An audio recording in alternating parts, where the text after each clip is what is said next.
റിയാസ് മൗലവി വധക്കേസിൽ പോലീസും പ്രോസിക്യൂഷനും ഗുരുതരമായ വീഴ്ച വരുത്തി. ഇത് ഭരണ നേതൃത്വത്തിൻ്റെ അറിവോടുകൂടി തന്നെ നടന്ന സംഭവമാണ്. കാരണം ഇതുപോലുള്ളൊരു വളരെ നിർണായകമായൊരു കേസ്, വളരെ നിഷ്കളങ്കനായിരുന്ന ഈ സംഘർഷത്തിൽ ഒന്നും പെടാത്ത ഒരാളെ ഒരു ക്രൂരമായി കൊല ചെയ്ത ഒരു സംഭവമാണ്. ഇത് മനുഷ്യ മനസാക്ഷിയെ മുഴുവൻ ഞെട്ടിച്ചൊരു സംഭവമാണ്.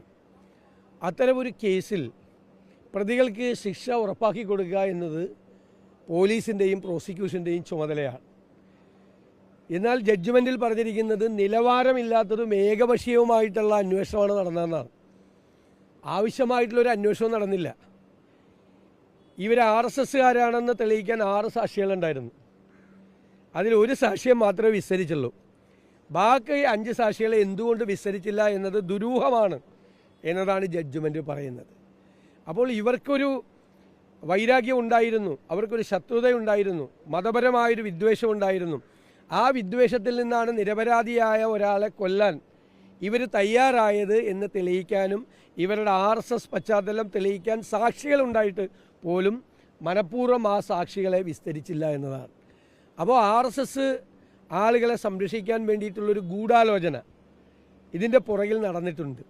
ഇപ്പോൾ നമുക്കറിയാം, വണ്ടിപ്പെരിയാർ കേസിൽ 6 വയസ്സുകാരിയായ പെൺകുട്ടിയെ കൊന്ന് കെട്ടിത്തൂക്കിയിട്ട് കൃത്യമായ കേസായിട്ട് DYFIക്കാരനെ രക്ഷിക്കാൻ വേണ്ടിയിട്ടാണ് പോലീസും പ്രോസിക്യൂഷനും ഒത്തുകളിച്ചത്. വണ്ടിപ്പെരിയാർ ക്രൂരമായ കൊലപാതകമായിരുന്നു, അതും ഞെട്ടിച്ച കാര്യമാണ്.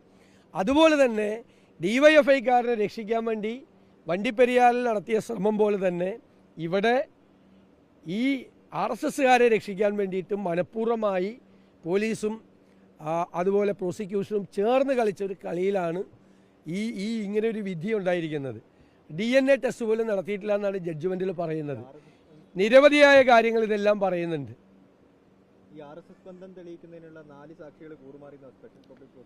അവർ വിസ്തരിച്ചിട്ടില്ല എന്നാണ് ജഡ്ജ്മെൻറ്റിൽ പറയുന്നത്. കൂറുമാറുന്ന സാക്ഷികളെ അല്ലല്ലോ വേണ്ടത്. അപ്പോൾ ഇവർ ഫലപ്രദമായി പ്രോസിക്യൂഷൻ, ഏറ്റവും മെയിൻ പ്രോസിക്യൂഷൻ ഒരു സ്റ്റോറി ഉണ്ട് എപ്പോഴും. എന്തുകൊണ്ടാണ് കൊന്നത്, എന്തായിരുന്നു ഇതിൻ്റെ ഉദ്ദേശം, എന്ത് സാഹചര്യത്തിലാണ് മരിച്ചതെന്ന് ഒരു പ്രോസിക്യൂഷൻ സ്റ്റോറിയാണ്. ആ പ്രോസിക്യൂഷൻ സ്റ്റോറി തെളിയിക്കാൻ ആവശ്യമായ സാക്ഷികളും തെളിവുകളും ഹാജരാക്കേണ്ട ചുമതല പ്രോസിക്യൂഷനാണ്. പ്രോസിക്യൂഷൻ എന്തുകൊണ്ടാണ് ഈ കൊലപാതകം നടന്നത് എന്ന് തെളിയിക്കാൻ ആവശ്യമായ ഫോറൻസിക് എവിഡൻസ്, DNA ടെസ്റ്റ് അടക്കമുള്ള ഫോറൻസിക് എവിഡൻസ്, സാക്ഷികളുടെ മൊഴി, സാഹചര്യ തെളിവുകൾ, ഇതാണ് ഒരു കൊലക്കേസിൽ ചെയ്യുന്നത്. ഇതുപോലൊരു ക്രൂരമായ കൊലപാതകം നടന്നിട്ട് പ്രതികൾ രക്ഷപ്പെടുക എന്ന് പറഞ്ഞാൽ, ഒരു നിരപരാധിയായ ഒരാളെ കൊന്നിട്ട് ഒരു സംഘർഷത്തിലും ഉണ്ടായിരുന്ന ഒരാളല്ല, അങ്ങനെ ഒരു പരാതി പോലും ഇല്ല അദ്ദേഹത്തെക്കുറിച്ച്. ഇനി അപ്പീൽ പോകാതിരിക്കാൻ പറ്റില്ലല്ലേ? ഈ കേസിലൊക്കെ സ്വാഭാവികമായി പോകുന്ന അപ്പീലാണ്. വണ്ടിപ്പെരിയാർ കേസിൽ അപ്പീൽ പോയിട്ടുണ്ട്. ഞാൻ ചോദിക്കട്ടെ, വിചാരണ കോടതിയിൽ തെളിവില്ലാത്ത കേസ് അപ്പീൽ പോയാൽ എന്തായിരിക്കും സംഭവിക്കാൻ പോണത്? അപ്പോൾ ഈ തിരുവനന്തപുരത്ത് വെച്ച് എൻ്റെ ചോദ്യം ഇതാണ്, മസ്കറ്റ് ഹോട്ടലിൽ വെച്ച് മുഖ്യമന്ത്രി പിണറായി വിജയൻ അടക്കമുള്ള CPM നേതാക്കളും RSS നേതാക്കളും CMൻ്റെ മധ്യസ്ഥതയിൽ ഒരു യോഗം കൂടി തീരുമാനമെടുത്തിട്ടുണ്ട് പലതും. ആ തീരുമാനത്തിൻ്റെ ഭാഗമായിട്ടാണോ ഈ RSS നേതാക്കളെ ഇതിൽ നിന്ന് രക്ഷപ്പെടുത്താനുള്ള ശ്രമം? ഞാൻ ഒരു ചോദ്യം ചോദിക്കുകയാണ്. ഷുഹൈബിനെ കൊന്ന CPM പ്രതികളെ രക്ഷപ്പെടുത്താൻ വേണ്ടി ലക്ഷക്കണക്കിന് രൂപ ചെലവാക്കിയിട്ടാണ് ഡൽഹിയിൽ നിന്ന് വക്കീലന്മാരെ കൊണ്ടുവന്ന് CBI അന്വേഷണം പോലും ഒഴിവാക്കാൻ ഇവരത്തെ. അപ്പം അതുപോലും ഇതുപോലത്തെ ഒരു കേസിൽ ചെയ്യുന്നില്ല എന്നതാണ്. ഷുഹൈബിൻ്റെ കേസിലെ പ്രതികളെ രക്ഷപ്പെടുത്താൻ വേണ്ടി, പാർട്ടിക്കാരെ രക്ഷപ്പെടുത്താൻ വേണ്ടി ഏതറ്റം വരെയും പോകാൻ തയ്യാറായി. അപ്പോൾ ഇതുപോലുള്ളൊരു നിർണായകമായൊരു കേസിൽ ആ പ്രതികളെ ശിക്ഷ ഉറപ്പുവരുത്താൻ വേണ്ടിയിട്ടുള്ളതിൽ നിന്ന് സർക്കാർ പിന്മാറി. ഇതിന് മുകൾ തട്ടിലുള്ള ആളുകൾക്ക് ഉത്തരവാദിത്വം ഉണ്ട് എന്ന കാര്യത്തിൽ യാതൊരു സംശയമില്ല. വേണ്ട രീതിയിൽ കേസ് ഏകോപിപ്പിച്ചിട്ടില്ല. കേസ് വളരെ ഉഴപ്പിയാണ് നടത്തിയത്. അന്വേഷണത്തിൻ്റെ അകത്ത് ഒരുപാട് പാളിച്ചകളുണ്ട്. ഇത് ഞാൻ പറഞ്ഞപ്പോഴാണ് അവർക്ക് പരാതി വന്ന്. ജഡ്ജ്മെൻറ്റിൽ തന്നെ ഇപ്പോൾ അത് പറഞ്ഞിരിക്കുന്നു. അല്ല, തീർച്ചയായിട്ടും ഇത് ഒരു സർക്കാർ എങ്ങനെയാണ് ജനങ്ങളുടെ ജീവനും സത്തിനും സംരക്ഷണം കൊടുക്കുന്നത്, വലിയ കുറ്റവാളികളെ, കൊടും കുറ്റവാളികളെ പോലും എങ്ങനെയാണ് കൈകാര്യം ചെയ്യുന്നത്. ഒരു ക്രൂരമായ ഒരു കുറ്റകൃത്യം നടന്നിട്ട് അവരെ രക്ഷപ്പെടുത്താൻ വേണ്ടിയിട്ടാണ് സർക്കാർ ശ്രമിക്കുന്നത് എന്ന കാര്യം തെറ്റില്ല. അപ്പോൾ മുഖ്യമന്ത്രി ഈ നടത്തുന്ന പ്രസംഗവും യാഥാർത്ഥ്യവും തമ്മിൽ യാതൊരു ബന്ധവുമില്ല. നളിൻകുമാർ കട്ടീലിനെ പോലുള്ള ഒരാൾ വന്നത് വിദ്വേഷ പ്രസംഗം നടത്തിയാൽ അയാൾക്കെതിരെ കേസെടുക്കേണ്ട ആരാ? സംസ്ഥാന ഗവൺമെൻറ് അല്ലേ വിദ്വേഷ പ്രസംഗം നടത്തിയ അതിനെതിരായിട്ട് കേസെടുക്കേണ്ടത് സംസ്ഥാന സർക്കാരല്ലേ? അതൊക്കെ BJP പേടിച്ചാണ് ജീവിക്കുന്ന ഒരു സർക്കാരാണ്. BJP പേടിച്ചിട്ട് നടക്കുന്ന സർക്കാരാണ്. അതുമാത്രമേ ഉള്ളൂ.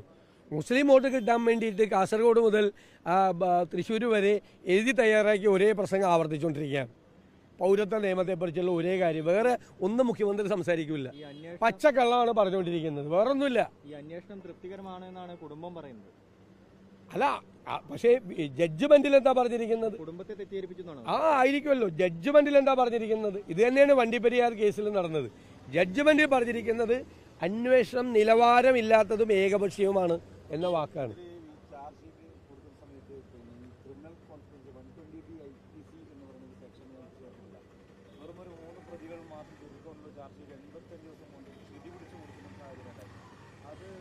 അല്ല, 90 ദിവസം മുമ്പ് കുറ്റപത്രം സമർപ്പിച്ചില്ലെങ്കിൽ പ്രതികൾക്ക് ജാമ്യം കിട്ടും. അത് വലിയ വിവാദത്തിന് വന്നതിന് അതുകൊണ്ടായിരിക്കും. 85 ദിവസം ധാരാളമാണ് അന്വേഷണം നടത്താൻ വേണ്ടിയിട്ട്. ഇതിൻ്റെ അകത്ത് 120B എന്ന് പറയുന്നത് വളരെ പ്രധാനപ്പെട്ട ഘടകമാണ്. ഞാൻ ക്രിമിനൽ കേസ് നടത്തിയിട്ടുള്ള അഭിഭാഷകനാണ്.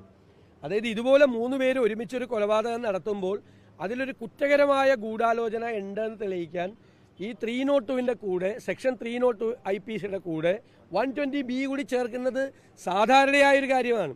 അതായത് ഇവർ തമ്മിലൊരു ഗൂഢാലോചന നടത്തിയിട്ടാണ് ഇത് ചെയ്തിരിക്കുന്നത് എന്നൊന്നും തെളിയിച്ചിട്ടില്ല. അതുകൊണ്ടാണ് അല്ല, ഞാൻ പറഞ്ഞല്ലോ, പോലീസിൻ്റെ ഭാഗത്തു നിന്നും പ്രോസിക്യൂഷൻ്റെ ഭാഗത്തു നിന്നും ഒരുപാട് തെറ്റുകൾ സംഭവിച്ചിട്ടുണ്ട്. അത് മനഃപൂർവ്വമായിട്ട് ഈ പ്രതികളെ രക്ഷപ്പെടുത്താൻ വേണ്ടി നടത്തിയത് തന്നെയാണ്, ഒരു സംശയക്കാര്യത്തിലില്ല.